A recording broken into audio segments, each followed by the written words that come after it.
Deň pred vyšetrením je potrebné v ranných hodinách telefonicky potvrdiť účasť. Počas tohto telefonátu sa sestra pýta pacienta na jeho aktuálnu hmotnosť, ktorá je potrebná pre podanie radioaktívnej látky. Následne sestra dohodne s pacientom konkrétny čas vyšetrenia. Nakoľko je vyšetrenie náročné, pacient nesmie meškať. Radiofarmakum sa aplikuje v presne stanovený čas. Pacient prichádza náročno a dostatočne hydratovaný.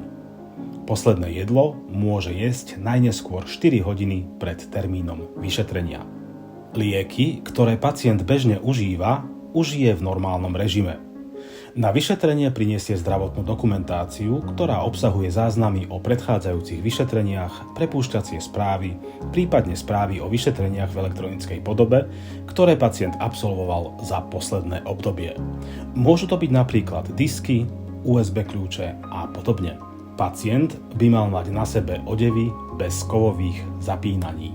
Pacient predloží občiansky preukaz a preukaz poistenca zdravotnej poisťovne. Zdravotnú dokumentáciu zamestnanci skopírujú a pri odchode pacientovi vrátia originál. Po poučení pacient podpíše informovaný súhlas s vyšetrením. Osobné veci, ako napríklad kabáty a tašky, si pacienti ukladajú do skriniek.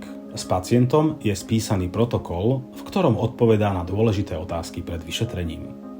Tieto otázky zahŕňajú okruhy ako alergie, kovy v tele, klaustrofóbiu, tehotenstvo, epileptické záchvaty, implantáty v tele, overuje sa, ako užil lieky, či prišiel na lačno, kedy mu bola naposledy poskytnutá liečba, kedy podstúpil poslednú operáciu, ďalej aké ošetrenia a vyšetrenia absolvoval.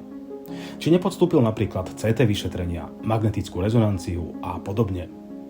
Takisto je nutné uviesť, kde boli tieto vyšetrenia realizované pre vyžiadanie dodatočnej zdravotnej dokumentácie. U žien v produktívnom veku sa overuje tehotenstvo a dátum posledného menštruačného cyklu.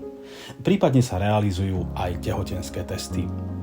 Tehotné ženy sa vyšetrujú len vo veľmi výnimočných prípadoch, čiže vtedy, ak ochorenie bezprostredne ohrozuje ich život. Pacientovi je pred vyšetrením zavedená intravenózna kanila. Kým si ho asistent odvedie na podanie radioaktívnej látky, počká vo vonkajšej čakárni. WC sa nachádza v kontrolovanom pásme. Dôležitá informácia. Pri vyšetrení je potrebný zvýšený príjem tekutín.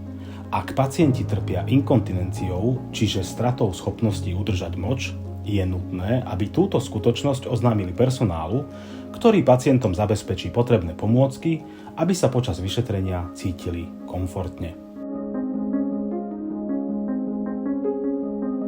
Vyšetrenie zápalových procesov prebieha počas 2 dní.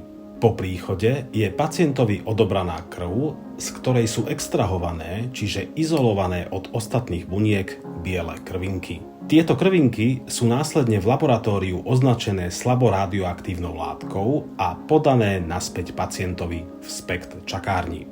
Po uplynutí časového intervalu 30 minút odchádza pacient na vyšetrenie.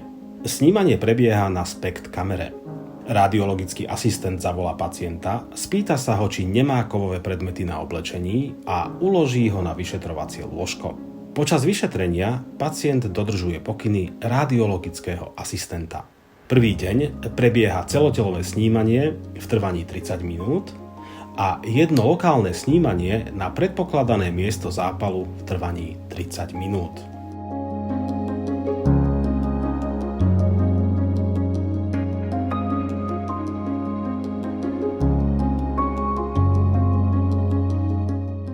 Nasledujúci deň sa pacient vráti na snímanie časti tela, ktorá bola určená vyšetrujúcim lekárom.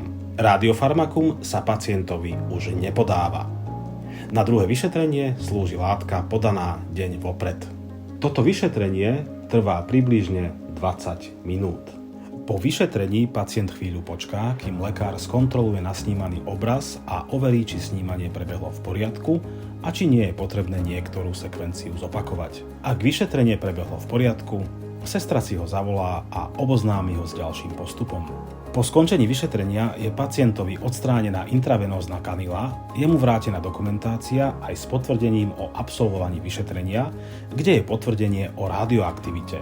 Pacient je poučený nasledovne. Po absolvovaní vyšetrenia za pol dňa, čiže 12 hodín, vyhýbajte blízkemu kontaktu s tehotnými ženami a malými deťmi. Pite dostatočné množstvo tekutín, aby sa vylúčili všetky zostatky radioaktívnej látky z tela. Jesť môžete bez obmedzení. Približne do 7 dní bude výsledok vyšetrenia zaslaný lekárovi, ktorý vám ho naordinoval.